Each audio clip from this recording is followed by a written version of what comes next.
Broadcasting live from the Business RadioX studios in Denver, Colorado, it's time for Denver Business Radio. Now, here's your host. Lee Cantor here, another episode of Denver Business Radio, and this is going to be a fun one. Today on the show, we have Tara Griffin with G&A Partners. Welcome, Tara. Thank you very much. Well, I'm excited to learn what you're up to. Tell us a little bit about G&A. How you serving folks? You bet. So G&A Partners is a full-service PEO. The term PEO stands for Professional Employers Organization. And so basically that means that we work with other businesses and they outsource functions such as HR, benefits administration, payroll and risk management to our teams to help their businesses grow and be competitive and, help with employee retention and things like that. So now what types of companies are good fits to have a PEO? Really it isn't industry specific. It has more to do with kind of the mindset and the desires of the business itself.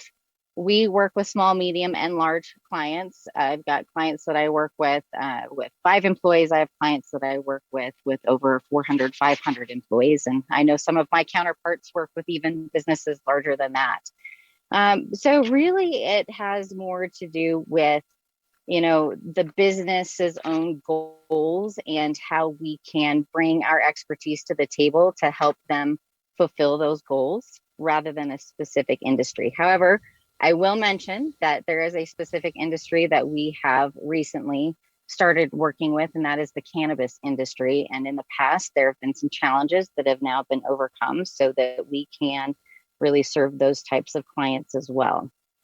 Now, the companies that tend to use PEOs, is it that they started out maybe trying to do everything themselves and then they realized, wow, this has a lot more complexity than I anticipated, or I'm not able to offer some of these benefits that my competitors are, and I'd like to get find a way to be able to do that? Like, what is typically the reason a company chooses a PEO from however they were doing it originally? It's all of the above. All those things that you said were all valid reasons. So some people have experience working with a PEO in a prior work life. And so in a new work life, they may talk to the other people and say, hey, let's explore the options of a PEO. Maybe we can find some expertise there that can really supplement what we're doing or help us with, our employee life cycle and employee engagement. Or others might look at it and say, hey, benefits are really a tough thing right now. Let's see what a PEO offering looks like.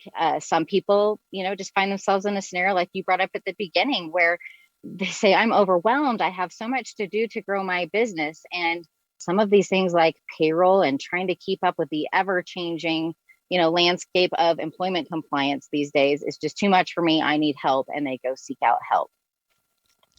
Now, where does kind of these online payroll places fit into kind of your, like what you do? How is that different? How is it the same? So when you say online payroll places, give me an example of maybe something that. So like somebody goes, you know what, I don't want to do payroll, so I'm going to just go to one of these, kind of national branded payroll companies. Sure. And then they say they take that. Is that also a PEO, or is that they're just doing kind of one part of what you guys do? So it depends. So they could go to a national or a local provider, and some of those national and local providers simply do payroll. And it's a lot of self-service. The business owner or whoever at the business can go online and utilize some type of software or system to produce payroll. And they, just interact with them like a typical vendor. I'm buying this particular thing from you. I'm using it to produce payroll. It goes out the door. There are some situations like that where it is a PEO and a PEO arrangement. The difference between like just simply a payroll situation and a PEO situation has to do with the term co-employment. And so in a PEO situation, a company like G&A Partners actually enters into a contract where they become a co-employer of those employees. And so it kind of expands the scope of the interaction or services that can be offered to a client, in that we can be the sponsoring employer for benefit packages and utilize economies of scale to offer, more along the lines of a benefit package that a large company could offer, and invite a small to medium-sized business into our offering and take advantage of some of those economies of scale, if that makes sense. So that's kind of the difference between maybe just going online and getting some payroll done. G&A Partners really looks to truly partner with our clients. And as much as they invite us to be part of their business and complement their strategy and their goals, we expand into benefits, risk management, HR consulting, lots of things in any area that touches the employment life cycle. Well, it sounds like you don't really kind of have a vendor relationship. You have more of a partner relationship, that you're there to be a trusted advisor to help them, whether it's recruiting new employees, keeping existing employees, just helping them grow their business so they can focus in on their business side, and you're kind of helping them focus on the people side. Absolutely. In fact, the team that I lead is one of the teams that is solely focused on that relationship with the client. And we know that it takes some time to build the trust so that we can be perceived and looked at and invited in as a trusted partner. So, really starting with fulfilling the needs and accurately and timely. And over time, we start to build trust. And our goal is always to be that partner and to be in a consultative role with them and understand truly their needs so we can fulfill them. Now, a lot of times during a crisis is where some of this trust is built. Can you share how the pandemic, how you were able to help your clients kind of weather that and maybe help them kind of deal with the post-pandemic issues of these hybrid workplace, or, some people going all remote, no remote, some remote, and kind of navigate those waters, because that's been tough for a lot of folks. You bet.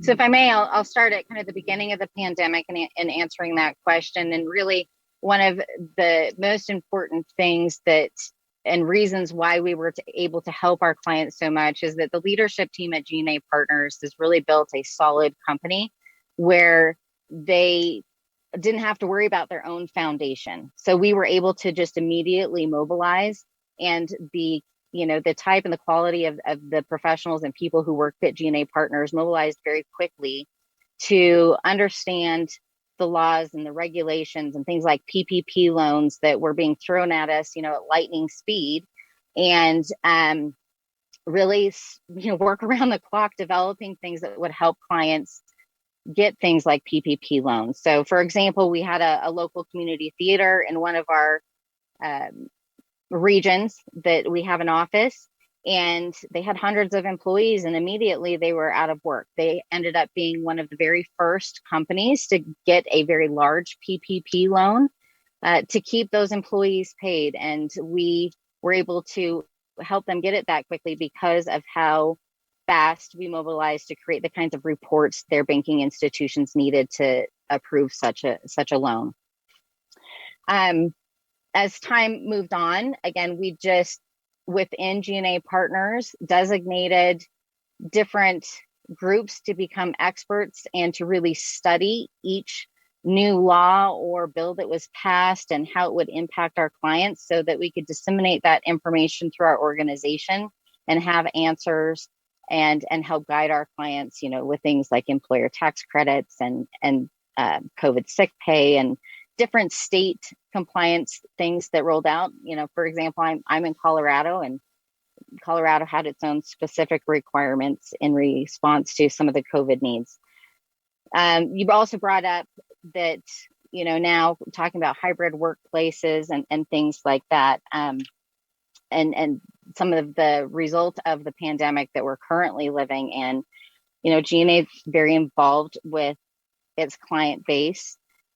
to address those kinds of issues. How do we talk about employment engagement? What has changed? We've kind of changed from monitoring employees to really needing to facilitate a mindset of empowering employees, because most of them are working remote. And a lot of our clients find themselves in situations where they would love to return back to the office and see, their teammates and people there working together.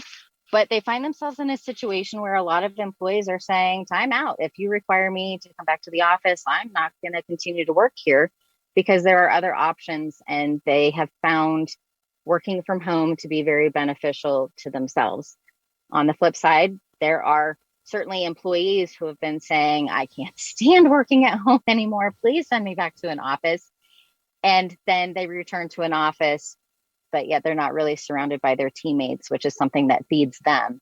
So there's a lot of those types of dynamics that we're hearing about from our clients, and our HR professionals really have been working closely with them to help develop the policies that fit their particular need and workforce. Now, for your new clients, are they typically going from one PEO to a new PEO? Are they going from no PEO to your PEO? Are they frustrated by a certain situation? They say, hey, we need kind of help. Like, what is usually the spark that triggers a new relationship for you?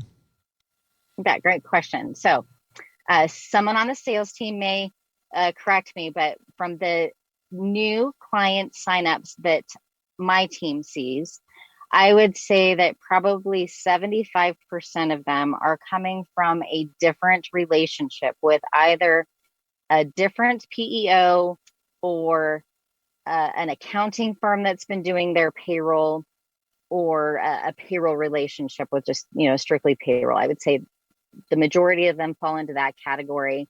There's less of them that fall into the category of they've been doing it themselves and realized that in order for them to grow their business, they need to outsource some of these activities. So now what are they frustrated with that solution that they thought they had? Typically it's customer service and the ability to really talk to a specific individual that's assigned to their account. We've seen with our competitors and heard a lot of feedback from clients who've joined our company, our team, that the personal touch is starting to go away more and more, and that they find themselves, for all things, including payroll, having to call a general number, and it could be a different person processing payroll every time, that they don't have anybody's direct number as their go-to person. And so one of the things that G&A is committed to and continues to be committed to is that there are a couple of very specific points of contact that every client account has.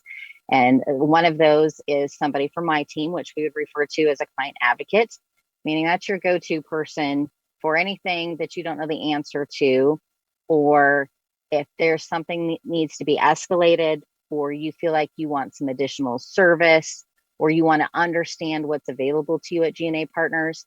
The people on my team really work at addressing those issues and having a relationship and an understanding of that particular business's needs, so it can translate to all of the specialists within our G&A organization.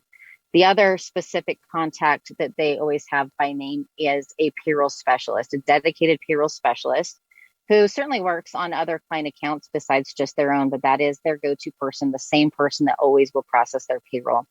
And then the third consistent point of contact is a benefits specialist. If they participate in our benefit programs, they have a dedicated benefits specialist that both they and their employees can reach out to for assistance for something as simple as getting a medical ID card, all the way to, I'm really struggling to have a claim processed the correct way. Can you please help me deal with the insurance carrier, or make a short-term disability claim, or something like that? So that's the big thing that I hear the most from clients who join G&A and have just left a competitor of sorts.